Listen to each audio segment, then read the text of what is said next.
Hello friends, मैं आरती यादव आपके अपने यूट्यूब चैनल पर आप सभी लोगों का हार्दिक स्वागत करती हूँ। आप सभी लोगों को हमारा नमस्कार। तो आज हम आपके लिए एक न्यू चैप्टर लेकर आए हैं बायोलॉजी में, जिसका नाम है जैव अणु यानी बायोमोलिक्यूल्स। बहुत ही इम्पोर्टेंट चैप्टर है आपके एग्जाम्स के लिए। चाहे आप इन एग्जाम्स में किसी भी एग्जाम की तैयारी कर रहे हो या क्लास 11th में पढ़ रहे हो, तब भी आपके लिए बहुत ज़्यादा इम्पोर्टेंट है। चाहे आप BHU की तैयारी कर रहे हो, CP नेट की, सैफई पैरामेडिकल के नाम से जिसे जाना जाता है, GSBM Kanpur, RUHS nursing, PSC nursing entrance exam, paramedical, pharmacy, किसी भी एग्जाम की तैयारी 2021 में यदि कर रहे हो तो ये चैप्टर आपके लिए वेरी इंपॉर्टेंट होने वाला है। इस चैप्टर से आपके एग्जाम में क्वेश्चंस बनते हैं, तो आज की वीडियो आपके लिए बहुत ज़्यादा इम्पोर्टेंट है। आज यहाँ पर हम बात करेंगे जैव अणु क्या होता है, साथ ही साथ बात करेंगे कि जैव अणु में क्या क्या आता है। कार्बोहाइड्रेट, प्रोटीन, वसा, ये आपको पता होंगे पहले से। कार्बोहाइड्रेट सैकेराइड के आधार पर कितने प्रकार के होते हैं, उसमें मोनोसैकेराइड क्या होता है, वो कितने प्रकार का होता है। कार्बन के आधार पर पूरा डिटेल से डिस्कस करेंगे और बहुत ही अच्छी तरीके से समझाने की कोशिश करेंगे। तो जो भी पॉइंट बताएं उसे नोटबुक पे नोट डाउन करते हुए चले, जिससे आप बाद में उनको रिवाइज कर सकें। लास्ट में बहुत ही इंपॉर्टेंट कुछ नोट में पॉइंट है जो आपके एग्जाम में बार बार पूछे जाते हैं, इसलिए लास्ट तक वीडियो को देखना और सभी पॉइंट को नोटबुक में नोट डाउन करते हुए चलना, ठीक है। यदि आप प्रत्येक चीज़ को डिटेल से पढ़ोगे, गारंटी लेते 100% हम कि आपका कभी भी एक भी क्वेश्चन नहीं छूटेगा। तो प्रत्येक चीज़ को आपको डिटेल से पढ़ना है, चाहे फिजिक्स हो, चाहे केमिस्ट्री हो, चाहे बायोलॉजी हो, सभी को डिटेल से पढ़ना है। ऑप्शन पे बिल्कुल भी टिकना नहीं है आपको, यदि आपको 2021 में सिलेक्शन लेना है तो चलिए बात करते हैं आज कि जैव अणु क्या होता है। ये इसका पार्ट नंबर 1 है और पार्ट नंबर 2 हम जल्दी आपको प्रोवाइड कराएंगे। लगातार हमारे साथ बने रहेगा और जो भी स्टूडेंट्स हमसे न्यू जुड़ रहे हैं वो हमारे चैनल को सब्सक्राइब करके बेल आइकन को प्रेस ऑल को क्लिक कर ले, जिससे हम जो भी इम्पोर्टेंट वीडियो डालें आपके लिए आपके पास तुरंत हमारा नोटिफिकेशन सबसे पहले पहुंच जाए। आशा करती हूँ आज आप इस वीडियो को बहुत ज़्यादा शेयर करोगे, जिससे और भी स्टूडेंट्स हमारे चैनल पर जुड़ सकेंगे और उनकी तैयारी हो सकेगी। तो चलिए शुरू करते आज का टॉपिक टाइम न वेस्ट करते हुए। तो देखिएगा, सबसे पहले हम बात करेंगे कि जैव अणु होता क्या है, जैव अणु कहते किसे। तो जैव रासायनिक क्रियाओं में भाग लेने वाले, जैव रासायनिक क्रियाओं में भाग लेने वाले जटिल अणुओं को जैव अणु कहा जाता है। जैव रासायनिक क्रियाओं में भाग लेने वाले जटिल अणुओं जैसे कार्बोहाइड्रेट, प्रोटीन, वसा, विटामिन, खनिज लवण आदि जो जैव रासायनिक क्रियाओं में जो भाग लेते हैं उनको हम क्या कहते हैं, जैव अणु कहते हैं। क्या कहते हैं, जैव अणु। यानी कि जैव रासायनिक क्रियाओं में भाग लेने वाले जटिल अणुओं को हम जैव अणु कहा जाता है, जैसे कि कार्बोहाइड्रेट हुआ, प्रोटीन हुई, वसा हुई और विटामिन हुई, ठीक है। तो जैव अणु के अंतर्गत क्या क्या आता है, कार्बोहाइड्रेट आता है, प्रोटीन आता है, वसा आता है, और तीनों को बहुत ही डिटेल से हम आपको पढ़ाएंगे और इनसे आपके एग्जाम में क्वेश्चंस भी बनते हैं। आज यहाँ पर हम बात करेंगे कार्बोहाइड्रेट की ओनली, ठीक है। तो देखिएगा, आणविक संरचना के आधार पर जीवों में मिलने वाले सभी जैव अणुओं को 2 भागों में बांटा गया है। जो जैव अणु होते हैं उनकी आणविक संरचना के आधार पर देखा जाए तो उनको 2 भागों में यहाँ पर बांटा गया है। कितने भागों में बांटा गया है, 2 भागों में। कौन से, चलिए आपको हम दिखाते हैं। तो देखिए, सबसे पहला जो है हमारा है वो सूक्ष्म जैव अणु। सूक्ष्म जैव अणु, एक होता है बृहत जैव अणु। सूक्ष्म जैव अणु का मतलब है ऐसे जैव अणु जो बहुत ही छोटे संरचना, इनकी जिनका भार बहुत ही कम होता है अणुभार, और बहुत ही छोटे छोटे अणु होते हैं जिनको हम सूक्ष्म जैव अणु कहते हैं। एक लग भी कह सकते हैं, यानी जो सिंगल होते हैं। कैसे होते हैं, जो सिंगल होते हैं उनको हम क्या कहेंगे, सूक्ष्म अणु कहते हैं। और जब बहुत सारे सूक्ष्म जैव अणु इकट्ठे होते हैं, मिलते हैं, तो वो बृहत अणु का निर्माण करते हैं, तो वो हमारे बृहत जैव अणु कहलाते हैं। अभी देखो एक एक करके पॉइंट बात करेंगे तो आपको अच्छे से समझ में आ जाएगा। सूक्ष्म जैव अणु को माइक्रो बायो मॉलिक्यूल्स कहते हैं। माइक्रो का मतलब होता है क्या, सूक्ष्म। क्या होता है, सूक्ष्म। तो ये क्या होते हैं, तो ये जल एवं अम्लीय माध्यम में घुलनशील होते हैं। जो सूक्ष्म जैव अणु होते हैं वो जल और अम्लीय माध्यम में घुलनशील होते हैं। तो इनकी एक विशेषता होती है कि जितने भी सूक्ष्म अणु होते हैं वो सभी जल एवं अम्लीय माध्यम में कैसे होते हैं, घुलनशील होते हैं। अच्छा पॉइंट है, याद रखना। ये कम अणुभार वाले होते हैं। देखो सूक्ष्म होंगे तो उनका अणुभार होगा वो कैसा होगा, कम ही तो होगा। जो सूक्ष्म जैव अणु होंगे उनका जो अणुभार होगा वो कैसा होगा, कम होगा।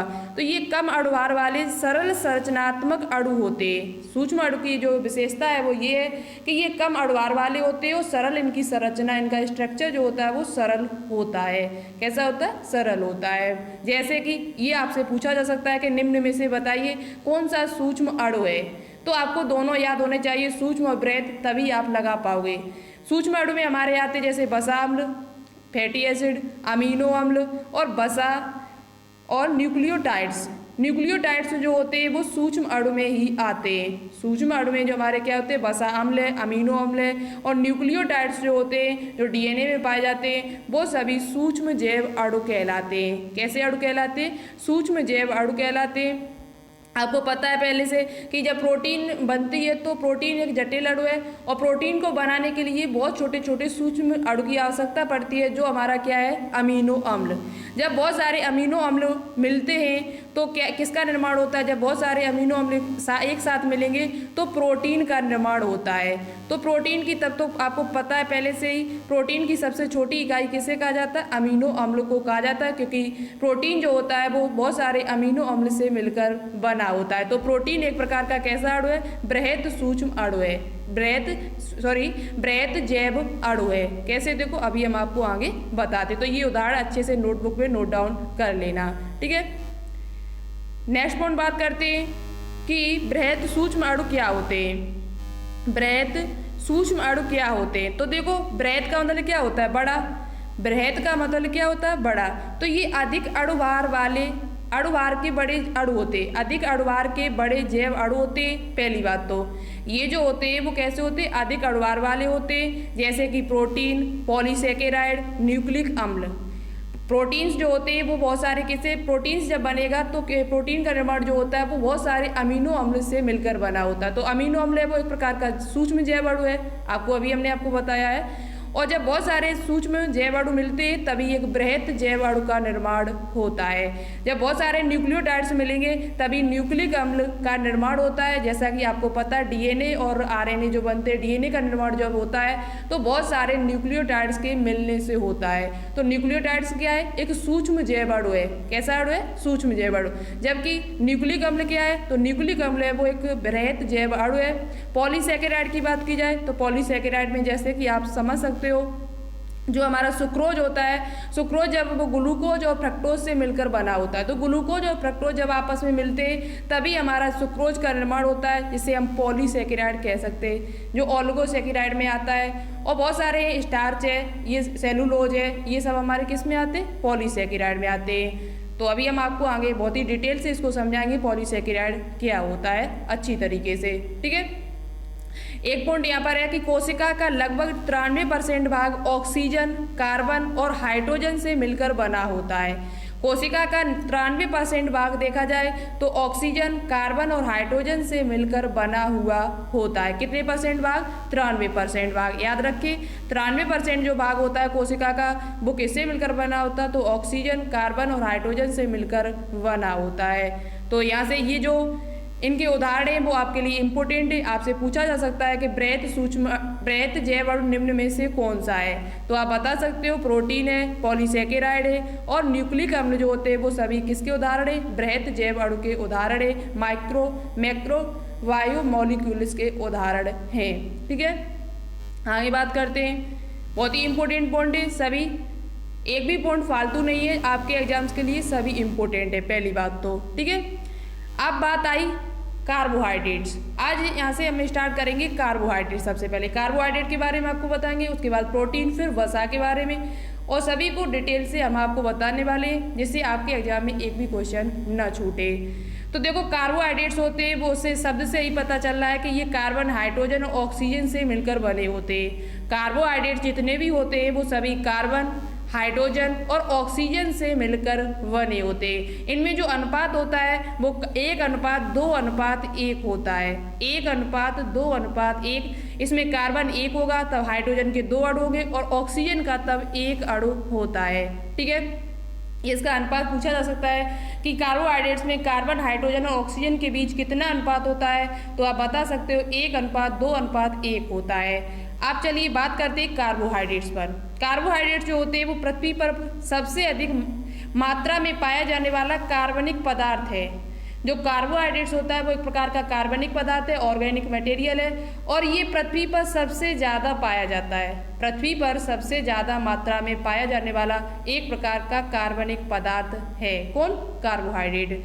जीवों के लिए यह ऊर्जा का मुख्य स्रोत है। जो जीव हैं उनके लिए यदि ऊर्जा का मुख्य स्रोत पूछा जाए तो हमारा कार्बोहाइड्रेट है, क्योंकि जीवों में जो ऊर्जा होती है, जीवों को जो ऊर्जा मिलती है वो कार्बोहाइड्रेट से मिलती है।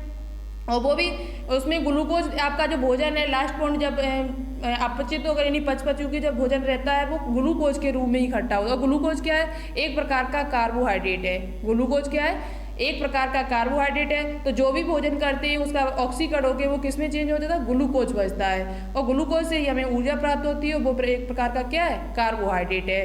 तो जीवों के लिए यह ऊर्जा का मुख्य स्रोत है। ठीक है, अब बात करते हैं इसका आधारभूत सूत्र क्या है। मूलानुपाती एक सूत्र होता है जिससे आप पहचान सकते हो कि ये कार्बोहाइड्रेट है या नहीं है।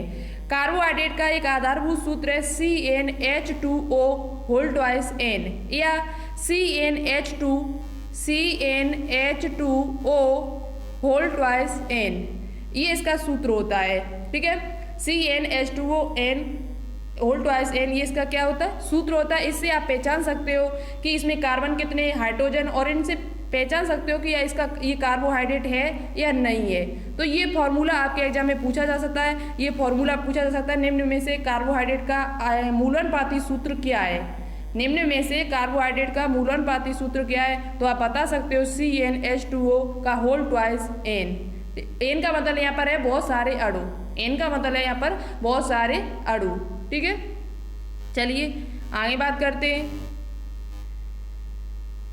आगे नेक्स्ट हमारा है कि कुछ कार्बोहाइड्रेट जो होते हैं वो इस मूलानुपाती सूत्र की इनमें स्थिति नहीं मिलती है। यानी कुछ कार्बोहाइड्रेट ऐसे अपवाद में है जिसमें ये फार्मूला नहीं लगता, यानी CnH2O होल ट्वाइस N की स्थिति नहीं मिलती है। जैसे कि रेमनोस नाम का एक कार्बोहाइड्रेट है। वैसे तो कार्बोहाइड्रेट है लेकिन इसमें ये मूलानुपाती जो सूत्र है ये उसमें लागू नहीं होता है। देखो, कार्बोहाइड्रेट हाइड्रोजन और ऑक्सीजन के बीच जो अनुपात होता है वो 2:1 होता है, लेकिन यहाँ पर आपको जो अनुपात दिखाई दे रहा होगा वो 12:5 होगा। हाइड्रोजन और ऑक्सीजन के बीच में जो अनुपात होगा वो 12:5 होगा, लेकिन यहाँ पर 12 को हम काटेंगे तो यहाँ पर यदि 6 होते तो हमारा ये 2:1 निकल के आ जाता। तो ये तो एक प्रकार का कार्बोहाइड्रेट तो है, लेकिन ये क्या है, ये फार्मूले को मान्य नहीं करता, यानी इस पर ये फार्मूला लागू नहीं होता है। तो पूछा जा सकता है ऐसा कौन सा कार्बोहाइड्रेट है जिस पर कार्बोहाइड्रेट का जो सूत्र है वो लागू नहीं होता है, तो वो रेमनोस नाम का होता है जिसका सूत्र है C6H12O5। रेमनोस क्या होता है? रेमनोस। ठीक है, अब बात करते हैं कुछ ऐसे तत्व हैं, कुछ ऐसे यौगिक हैं जो कार्बोहाइड्रेट के इस फार्मूले को तो लागू करते लेकिन वो कार्बोहाइड्रेट नहीं है, अपवाद है। ये कार्बोहाइड्रेट नहीं है लेकिन इस फार्मूले को वो लागू करते हैं, उस फार्मूले को लागू उन पर होता है। वो कौन कौन से हैं? तो वो आपका फॉर्मल्डिहाइड है, जैसे HCHO जैसे हम CH2O लिख सकते हैं। तो H यहाँ पर कितनी है? 2, ऑक्सीजन कितनी है? 1। तो इसका मतलब है यहाँ पर 2:1 निकल रहा है। हाइड्रोजन ऑक्सीजन के बीच जो अनुपात है यहाँ पर वो 2:1 आ रहा है। तो इसका मतलब है ये एक प्रकार का कार्बोहाइड्रेट होना चाहिए, लेकिन आपको पहले से पता है कि फॉर्मल्डिहाइड कार्बोहाइड्रेट नहीं होता है। तो इसी प्रकार से कुछ नाम है जो बहुत ज़्यादा इंपॉर्टेंट है, इसे नोटबुक पे नोट डाउन जरूर करना। जैसे कि फॉर्मल्डिहाइड, लैक्टिक अम्ल, एसिटिक अम्ल, ये 3 ऐसे यौगिक हैं जो इस फॉर्मूले को तो लागू करते हैं लेकिन ये एक प्रकार के कार्बोहाइड्रेट नहीं है। ये कार्बोहाइड्रेट है लेकिन इस फॉर्मूले पर लागू नहीं होता है। ठीक है, तो यहाँ से ये पॉइंट अच्छे से याद कर लेना कि जो लैक्टिक अम्ल होता है वो फॉर्मल्डिहाइड होता है और एसिटिक अम्ल होता है CH3COOH, ये कार्बोहाइड्रेट नहीं है, लेकिन इस फार्मूले को लागू करते हैं नहीं, इन पर ये फार्मूला लागू हो जाता है। ठीक है, चलिए, यदि आपको कोई भी पॉइंट में प्रॉब्लम हो तो आप कमेंट बॉक्स में कमेंट करके हमसे पूछ सकते हो। तो देखो, कार्बोहाइड्रेट पर जब ये स्थिति देखी गई तो जितने भी कार्बोहाइड्रेट होते हैं उनमें एल्डिहाइड समूह पाया जाता है और कीटोन समूह पाया जाता है। तो इसलिए तब से इनको क्या कहने लगा, कार्बोहाइड्रेट को पॉलीहाइड्रोक्सी एल्डिहाइड और पॉलीहाइड्रोक्सी कीटोन कहा जाता है। कार्बोहाइड्रेट को पॉलीहाइड्रोक्सी एल्डिहाइड अथवा पॉलीहाइड्रोक्सी कीटोन के भी कहा जाता है। ठीक है, 1 ग्राम कार्बोहाइड्रेट से कितने किलो कैलोरी ऊर्जा प्राप्त होती है, तो 1 ग्राम कार्बोहाइड्रेट से 4.1 किलो कैलोरी या 17 किलो जूल ऊर्जा उत्पन्न होती है। 1 ग्राम कार्बोहाइड्रेट से देखा जाए, ये पॉइंट आपके एग्जाम्स के लिए वेरी इंपॉर्टेंट है, जनरली पूछा ही जाता है। 1 ग्राम कार्बोहाइड्रेट से 4.1 किलो कैलोरी या 17 किलो जूल ऊर्जा प्राप्त होती है। जूल में पूछा जाए तो 17 किलो, और यदि आपसे कार्बोहाइड्रेट के रूप में पूछा जाए यानी कि किलो कैलोरी में पूछा जाए तो आप बता सकते हो 4.1, यही सब हमेशा पूछी जाती है 4.1 ही वाली, या आपको 4.1 मिलेगा या 4.2 भी मिल सकता है। ठीक है, तो दोनों आप लोग याद रखें। अब बात करते हैं कार्बोहाइड्रेट का वर्गीकरण। कार्बोहाइड्रेट का वर्गीकरण है वो 3 आधार पर, यानी कार्बोहाइड्रेट को सैकेराइड के आधार पर 3 वर्गों में बांटा गया है। कितने वर्गों में बांटा गया है? 3 वर्गों में। पूछा जा सकता है आपसे कि कार्बोहाइड्रेट को सैकेराइड के आधार पर कितने वर्गों में बांटा गया है, तो 3 वर्गों में इन्हें बांटा जाता है, मोनोसैकेराइड, ओलिगोसैकेराइड और पॉलीसैकेराइड। मोनोसैकेराइड, ओलिगोसैकेराइड और पॉलीसैकेराइड। आज यहाँ पर हम बात करेंगे मोनोसैकेराइड ओनली। मोनोसैकेराइड क्या होता है, ये कितने प्रकार का होता है, कार्बन के आधार पर उनके उदाहरण जो है वो आपके लिए बहुत ज़्यादा इम्पोर्टेंट है। तो चलिए अब बात करते हैं मोनोसैकेराइड पर। तो कार्बोहाइड्रेट का वर्गीकरण आपको पता चल गया। ये तीन वर्गीकरण, इसका जो 3 भागों में से विभाजित किया गया वो भी किसके आधार पर, सैकेराइड के आधार पर। ठीक है, अब बात करते हैं सबसे पहले नंबर पर मोनोसैकेराइड। मोनो का मतलब होता है एक। मोनो का मतलब क्या होता है, एक। आपको यहाँ से समझ में आ रहा होगा, मोनो का मतलब जब मोनो शब्द कहीं पर लग जाए तो उसका मतलब एक होता है। ठीक है, तो यहाँ पर सिंगल होंगे, जितने भी अणु होंगे वो कैसे होंगे, सिंगल होंगे। ठीक है, एक बात यहाँ से आपको निश्चित हो गई होगी। ये रंगीन होते, जल में घुलनशील होते तथा स्वाद में मीठे होते। मोनोसैकेराइड जो होते वो रंगीन होते यानी कलरलेस होते, जल में घुलनशील होते, जल में आसानी से घुल जाते तथा स्वाद में इनका स्वाद होता है वो मीठा होता है। कैसा होता है, स्वीट होता है। इनमें 3 से 7 कार्बन परमाणु हो सकते हैं। ये पॉइंट आपके लिए इंपॉर्टेंट है, आपसे पूछा जा सकता है कि मोनोसैकेराइड में कितने कार्बन परमाणु तक होते हैं, यानी कितने कार्बन परमाणु उसमें मिलते हैं, कितने कार्बन तक के, तो 3 से लेकर 7 कार्बन परमाणु इसमें मिलते हैं। 3 से लेकर और 7 कार्बन परमाणु इसमें हो सकते हैं, किसमें, मोनोसैकेराइड में। ठीक है, चलिए आगे बात करते हैं। तो कार्बन परमाणु की संख्या के आधार पर मोनोसैकेराइड को निम्न प्रकार में बांटा गया है। कार्बन परमाणु की संख्या के आधार पर मोनोसैकेराइड को निम्न प्रकार में बांटा गया है। सबसे पहले आता है ट्रायोस। ट्रायोस जिसमें 3 कार्बन परमाणु होते हैं। आपने केमिस्ट्री में पढ़ा होगा, ट्रायोस का मतलब क्या होता है, जिसमें 3 हो। ट्राई का मतलब क्या होता है, 3। तो एक ट्रायोस नाम का मोनोसैकेराइड है जिसमें 3 कार्बन परमाणु होते हैं। कितने होते, कार्बन जो परमाणु होंगे, कार्बन की जो संख्या होती है उसमें 3 पाई जाती है। तो आप समझ लेना, जब 3 संख्या हो तो वो मोनोसैकेराइड ही होगा। क्या होगा, हमने अभी आपको बताया था मोनोसैकेराइड में 3 से लेकर 7 तक के कार्बन परमाणु आते हैं, जो मोनोसैकेराइड का श्रेणी है। किसकी श्रेणी में आते हैं, 3 से लेकर 7 तक जो कार्बन होंगे या तो आते किसी अणु में तो वह मोनोसैकेराइड होगा। क्या होगा, वह मोनोसैकेराइड।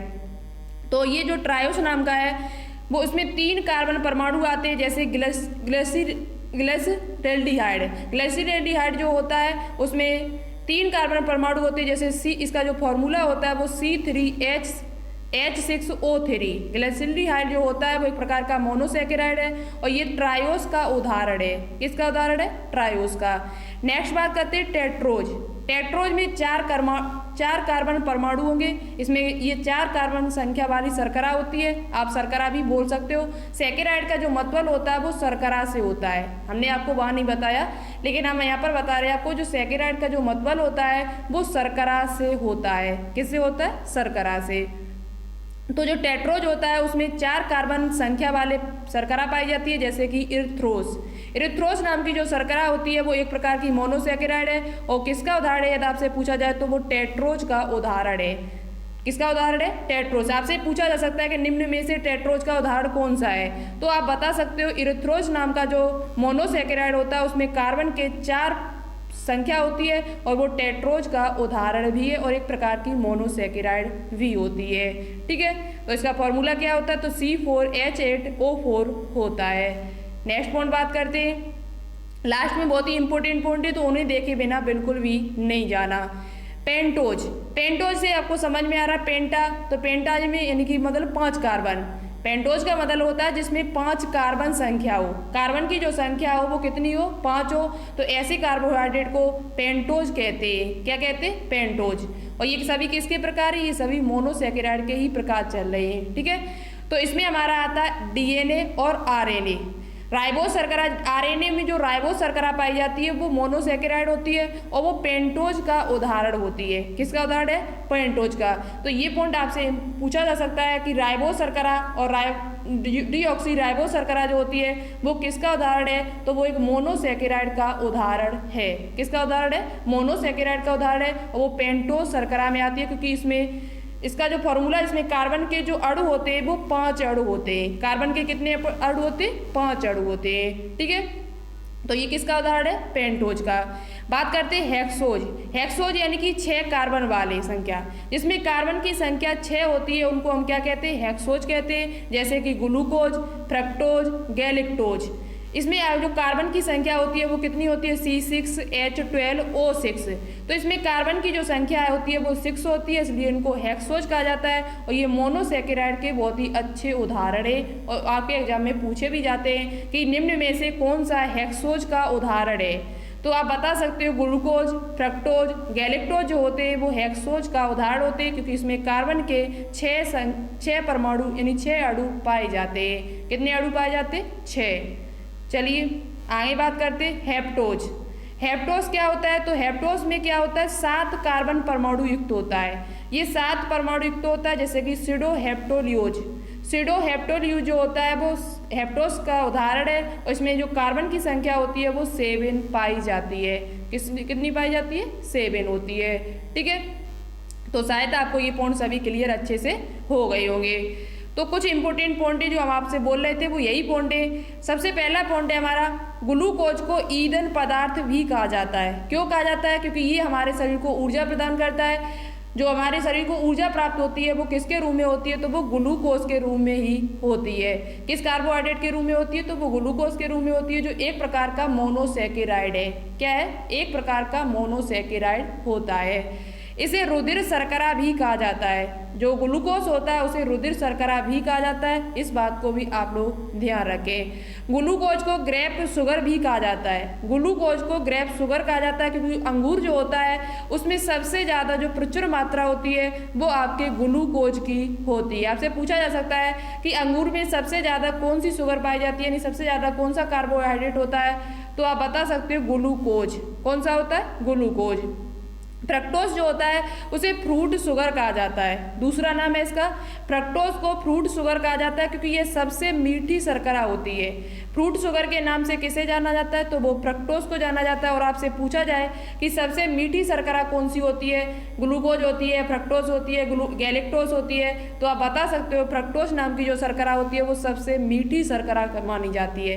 कैसी शर्करा मानी जाती है? सबसे मीठी शर्करा मानी जाती है। और अंगूर में यदि आपसे पूछा जाए कौन सी शर्करा पाई जाती है, तो अंगूर में ग्लूकोज नाम की शर्करा पाई जाती है। ग्लूकोज नाम का कार्बोहाइड्रेट पाया जाता है। ठीक है, नेक्स्ट पॉइंट हमारा एक इम्पोर्टेंट और बचा है, फ्रक्टोज को फ्रूट शुगर के नाम से जाना जाता है। ये हमने अभी आपको बताया था। फ्रक्टोज जो होता है वो शहद में प्रचुर मात्रा में पाया जाता है। जो हनी होता है, जो मधुमक्खी का जो शहद निकलता है बी से, उसमें सबसे ज़्यादा क्या पाया जाता है यदि आपसे पूछा जाए तो फ्रक्टोज पाया जाता है। क्या पाया जाता है? फ्रक्टोज। गैलेक्टोज को ब्रेन शुगर के नाम से जाना जाता है। ये पॉइंट आपको न्यू मिला होगा शायद हमारे हिसाब से, तो इसे नोटबुक में नोट डाउन कर लेना। जानकारी के लिए पूछा जा सकता है आपसे कि गैलेक्टोज को क्या कहा जाता है। गैलेक्टोज जो होता है उसे किस नाम से जाना जाता है? तो गैलेक्टोज को ब्रेन शुगर के नाम से जाना जाता है, जबकि फ्रक्टोज को फ्रूट शुगर के नाम से जाना जाता है। ठीक है। एरिबिनोज गोंद में सबसे गोंद में पाया जाने वाला मोनोसैकेराइड होता है। जो गोंद होता है, गम होता है, उसमें कौन सा मोनोसैकेराइड पाया जाता है? तो आप बता सकते एरिबिनोज। एरिबिनोज नाम का एक मोनोसैकेराइड होता है जो किस में पाया जाता है? वो गोंद में पाया जाता है, जिसे हम गम कहते हैं। क्या कहते हैं? गम। गम में कौन सा सैकेराइड पाया जाता है? तो आप बता सकते एरिबिनोज। क्या होता है? एरिबिनोज नाम का मोनोसैकेराइड पाया जाता है। इंपॉर्टेंट है, अच्छे से याद कर लेना। ठीक है, तो ये हमारा मोनोसैकेराइड आज यहाँ पर फिनिश हुआ। आज के लिए इतना ही। कल हम बात करेंगे कार्बोहाइड्रेट में ओलिगोसैकेराइड और पॉलीसैकेराइड। बहुत ही इंपॉर्टेंट है आपके एग्जाम्स के लिए। पॉलीसैकेराइड से आपके एग्जाम में क्वेश्चंस बनते अच्छे, और उसे जानना आपको बहुत ज़्यादा जरूरी है।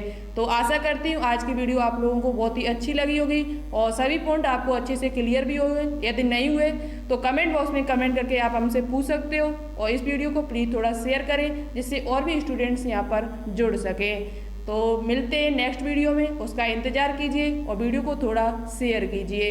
तो चलिए, thanks for watching this video. जय हिंद, वंदे मातरम।